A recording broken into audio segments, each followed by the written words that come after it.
Hello and welcome. My name is Atuboyan and this is Couples Drive. This week we're picking up from where we left off with Yaw and Patience. This is part 2 of my ride with them. Take a look.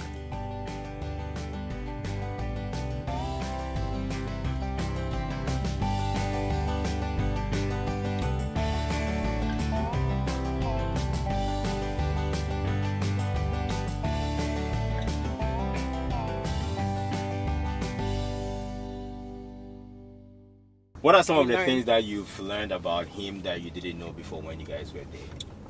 Well, I laughed because as time goes, so you get to know this individual. So Yao is the type that, like, of course he says his yes is his yes, and he's Mr. Safety. So I say Mr. Safety because that's when the second guessing coming in, So I'll find myself lock the door, but then he said, "Are you sure you locked the door?" And I'm like, "Jeez, I know I locked the door. What is this? Can I just, because I am sure of what the things that I do, I'm sure of it, So when you second guess me now, then I'm like, okay, wait, that's one thing that he's always on it, he's always on it. So it makes you always on your toes. Right. You want to make sure that you check it and you double check it. Checking the iron is unplugged. Yeah. I see. But I know you've brought it up, you've shared it with him that makes you a bit uncomfortable maybe. So is he adjusting to it, or it's difficult to adjust? I mean, you can't say that you can't teach an old dog new tricks. Yeah. It's doable, but it takes time. You gotta understand that, I'm 35 now, so the last 35 years of my life, I've literally have to make sure that whatever I'm doing, right, I've checked off everything. So you coming into my life for 4 years and you telling me, look, I get it. You all about safety, double lock, click, everything is checked off. But now I've kind of like, before I ask the question, are you sure? I'm like, okay, take a step back. Don't ask, because the moment I do that, it's like I'm questioning, I'm second guessing right her answer that she gives me. So I'm slowly kind of like letting down my guard, if I may put it like that. But I think it's a work in progress. Okay. It's absolutely a work in progress, and there's always room for improvement. All right. Now, let's flip it. What have you discovered about your wife that you did not know before? That sometimes you want to bang your head on the wall and say, geez, why didn't you show me this earlier?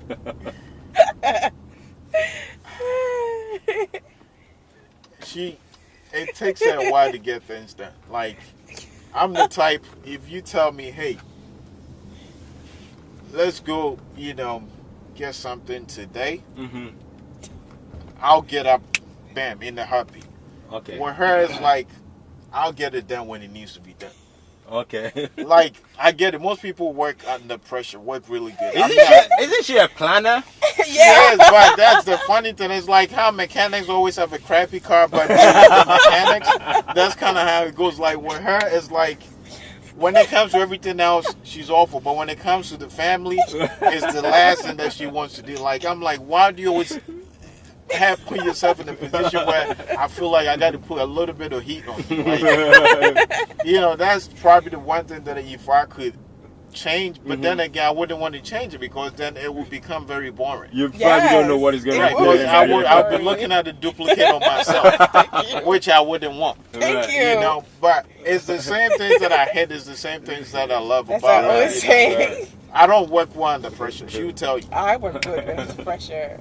If I could get something done today, do it over with, let's move on. With her, she'd rather do it in the last minute. Like, as most people work very good under pressure. I don't. I see. What is her greatest strength? Just one? I mean, if you can list 2 or 3. Multitasking. And working under pressure. Absolutely. I mean, clearly. She's always able to get a whole lot done, and that's probably the one thing that I miss about my mom. Growing up, she will get up 6 o'clock and cook up a whole house for a whole weekend. I'm like, how does she do it? Get up, make sure that we ready for school and everything. And that's my wife for you. Like, she will, like yesterday, she spent the whole day cooking out for like the next probably 4 weeks. Like knowing that she could get a whole lot done, and also taking care of the kids, because I was obviously outside doing yard work and all that stuff.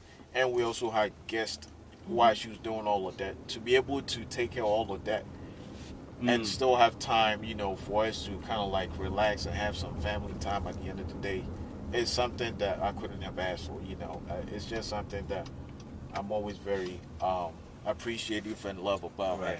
As much as I don't tell her all the time, but it's good to hear. It's an attribute that is absolutely a must to have, and it's something that I really appreciate and love about her. I see. How would you describe your husband to anyone? Yo. Apart from his yes is yes and no is no. He's a good provider, and Yaw is the type that I find myself whenever I come home, and I'm tired, he would just be like, you know what, babe, what's going on? He listens to me, and then whichever way of encouragement that he will, find a way to let me know, sir, it's okay.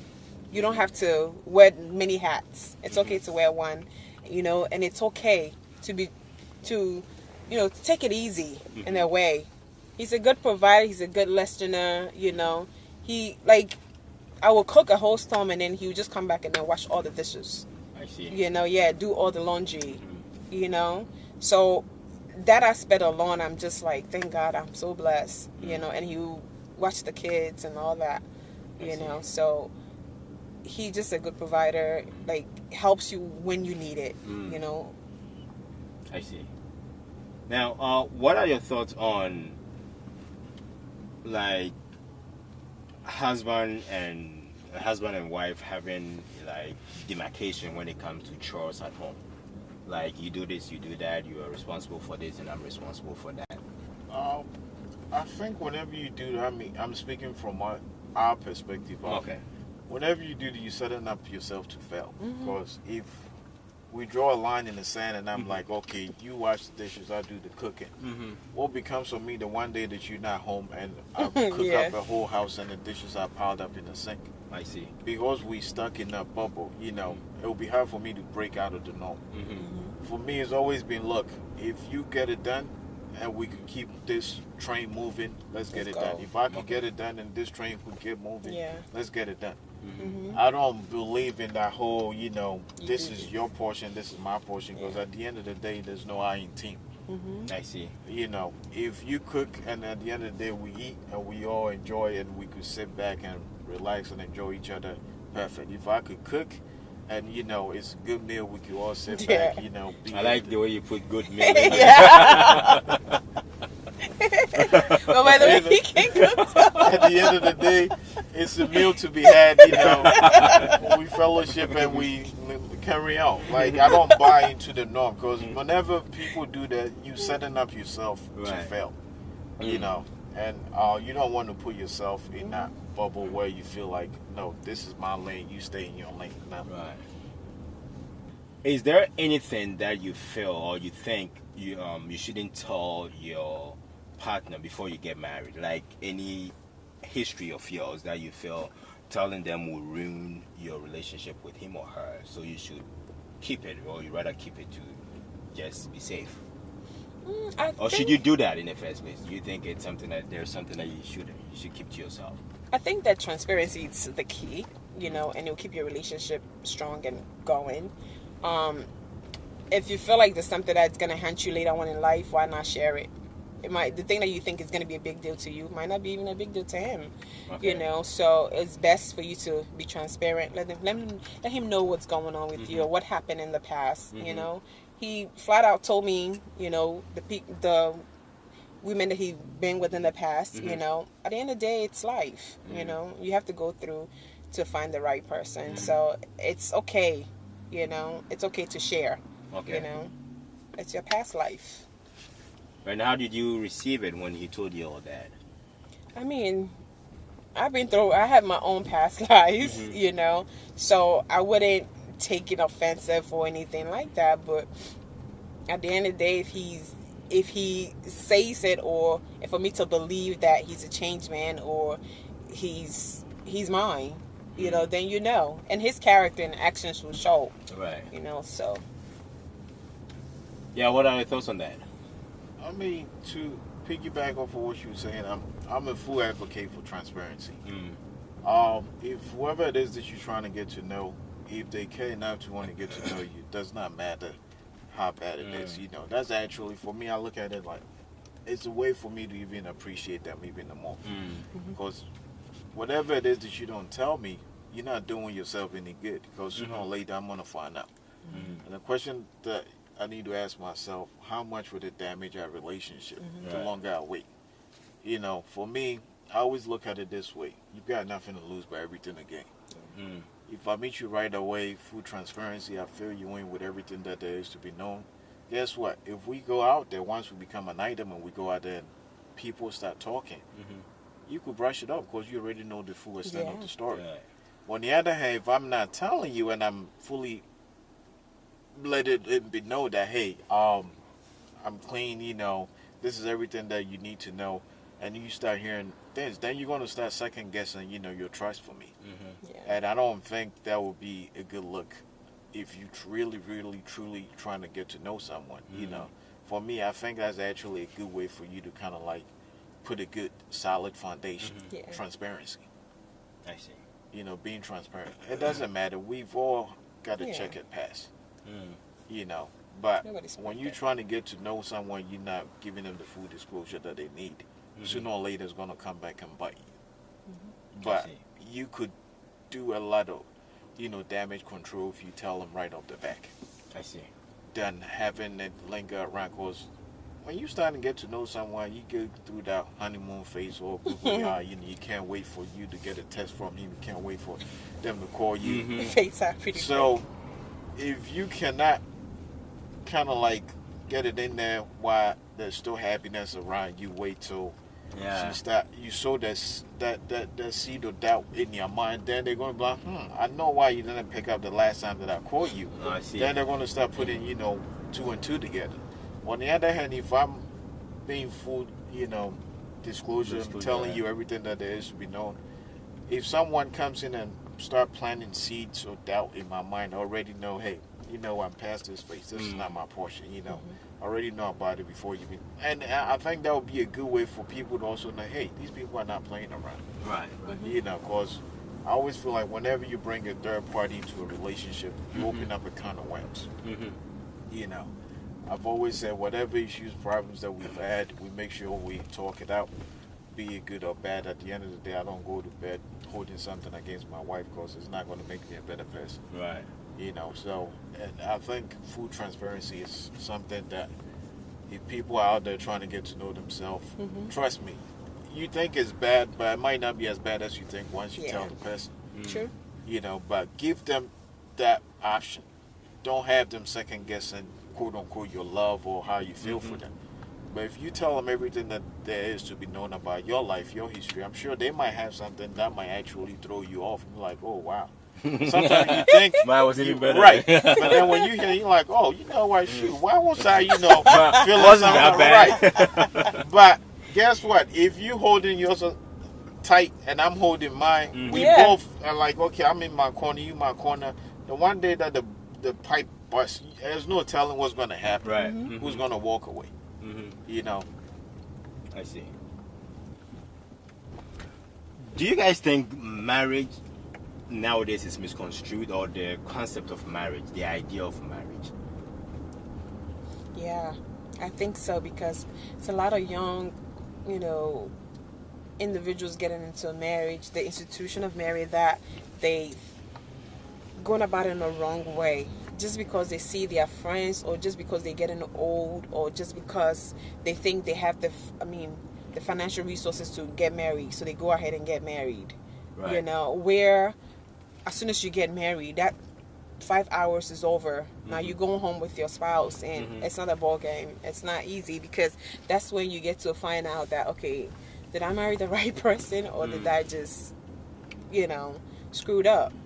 Because there's no turning back unless you believe in a divorce, unless you choose that route, So, I always advise young couples that get to know that person very well, as best as you can before you decide you want to marry them or not. Because until you marry them, or until you in a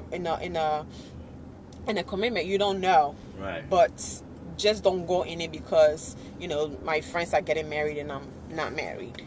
I see. Yeah. Yeah, marriage nowadays.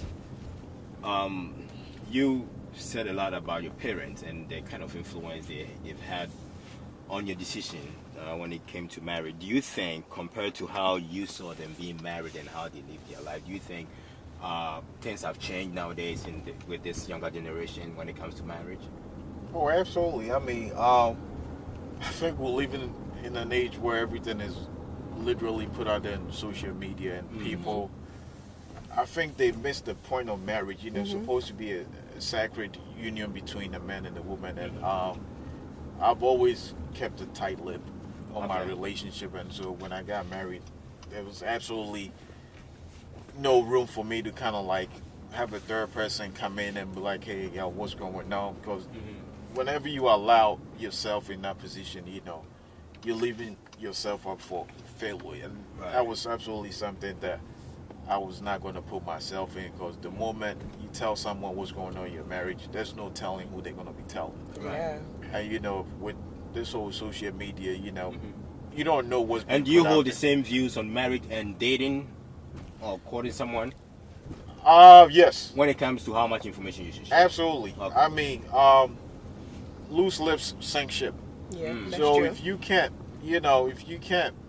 confide in someone, hope and pray that they could keep whatever you're sharing with them between the both of you, then there's absolutely something to be said. If I'm trying to get to know you and I am opening up to you, sharing something about my past, and literally after getting done telling you whatever it is that I just shared with you, I find that a couple hours on social media that you got me on full blast. That's something to be said. It tells me that, hey, I'm dealing with an immature person. Right.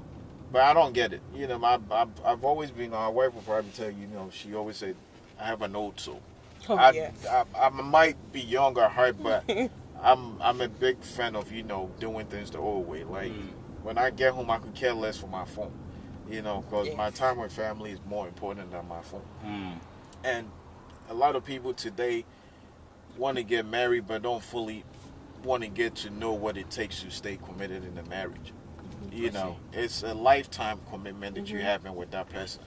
That means there's going to be snowy days, rainy days, days that you feel like, I just don't want to deal with you today. But when you get home, you still got to smile and keep that grin on your face, because this is your wife. She's going to be around, be it good, bad, and whatever trials or tribulations that you might be going through. And I think that's something that a lot of people get misconstrued when they think about getting married. Just because a friend of yours is getting married, it doesn't matter. These fingers are not all the same. Okay. So if today Kwame is getting married, I'm not jealous. I'm not saying I'm gonna come and celebrate, and enjoy myself, because only God knows what you went through to get to that point. Right. But whilst I'm doing, I'm also praying and hoping that my day is gonna come where I'm gonna feel that same enjoyment that my friend is going through. But if it becomes competitive where I'm trying to outdo you because you did a $50,000 wedding and I want to do $100K, it doesn't phase. But guess what? At the end of the day, you both are going to be the ones paying for it. Right. People are going to come and support, but like my wife was, after the 5 hours, it's just the two of you. Right. Would you want to spend the rest of your life mumbling and griping under your breath, knowing that you married someone that was not meant to be, or you felt like you were forced into something? Absolutely not. But if you do it the right way, at the end of the day, it's not competition. It's not how you start, it's how you finish. At the end of the day, okay, you could have been married 5 years ago, fine. well, job well done. But the question that you need to ask yourself, would you be willing to stick around long enough to finish the race with your significant other? Right. If, let's say you're looking back 30 years from now, as a husband, what would you be so proud of? I'll be proud of the fact that I grew up in a divorce home, believe it or not. My parents were divorced when I was 10. Okay. And that really it took a lot. God being so good, I stayed on the straight path. I didn't get myself in any kind of, problems, be it drugs or what have you. And I tip my hat to my mom. She did an awesome job raising my sister and I in the church. And that's what I'm saying. It's always a good thing to have a prayerful woman on your side, because the things that this woman went through to really kind of bring us up, it made us strong. And I've always cherished that union in marriage, because looking at our kids right now, like, they get to benefit from what I didn't have when I was growing up. And I always tell my wife that the way you raise our kids are completely different when they're around me. They might get away with things when I'm in the house, but with her, they might not get away with that. If a kid is, not going through the experience when they're growing up, they wouldn't know what to do when they grow up. But in my case, I'm in a position where I don't have any experience to draw on. I'm just going off for what I think is the right thing, and I'm praying to God that, hey, I'm hoping that this is the right thing that I'm doing. And I do know that if you put God first in everything that you're doing, you can never go wrong. He will never leave you astray. So that's the one thing that if I were to look back 30 years, I'm praying and I'm hoping that the both of us will be proud of our kids and say, hey, we might not have been, the good old loving parents, but we were tough on you for a good reason. To make you a better person. Because if not, this society is going to determine how your kids are going to be.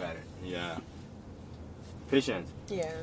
What would you, as a mother, as a wife, as a professional person, looking back 30 years from now, what accomplishment would you want to hang on the wall? If I see my kids, on the right path, on the right path, I would say, with their education, with their belief in God, and then in their social life, then I would say, thank God, because education plays a big role. When your kids are well educated, they can go everywhere. And then if I see that they're on the right path, as in not involving, and that nowadays are some bad communities, or bad peer pressure, or following, kids or other children that they don't have to be, places that they don't have to be, So if I see that they turn out to be strong, kids, and then very grounded, and then know what they're after, then I'll say I'm very proud. All right. If Mommy were to come to you, and ask you that, or tell you that, there's this guy who has expressed his interest to marry me. What are some of the qualities you would check off, or you would tell her to check off before she is certain that is the guy? Well, for one, I'm absolutely ask her if she knows without a doubt in her heart that this is someone that is going to bring progress in her life as opposed to regress.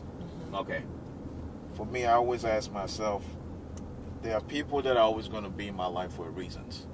The ones that I'm meant to be around, in spite of everything that you're going to go through with them, I always going to be around. And I've got friends that are kind of like that. And the ones that are not meant to be around, sooner or later you'll find out why they were not meant to be. So, in spite of everything that she's going to tell me, oh, he's good looking, he's got muscles, he's got a six-pack and all that stuff, all that stuff is going to get old, believe it or not. But what is it that he's got up there in his head? At the end of the day, if he's got muscles and that's not going to bring, bread on the table, you're going to be the one suffering, not me. But if it's anything, I would say, hey, get to know him better. Because you think you know someone, but you have no clue. And I absolutely will want her to come home with someone that's going to be respectful of her. Okay. Respect a woman. Because at the end of the day, if he doesn't respect you, guess what? You're going to find yourself in an abusive relationship. And I absolutely do not want to be on the receiving end when you call me, oh, Dad, I want to come on up. Because once we come and set you off and you get married, you're going stay for your butt in the house. Right? I don't want you coming back. If you come in once in a while, it's okay with me.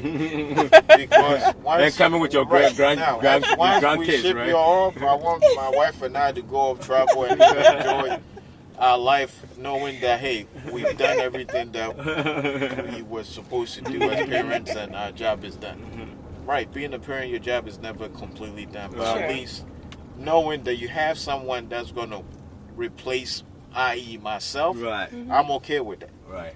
I don't want you lacking anything, but if you find yourself with someone that you absolutely know is not going to bring progress in your life, then guess what? It behooves you to just be single and keep moving. About your independent life.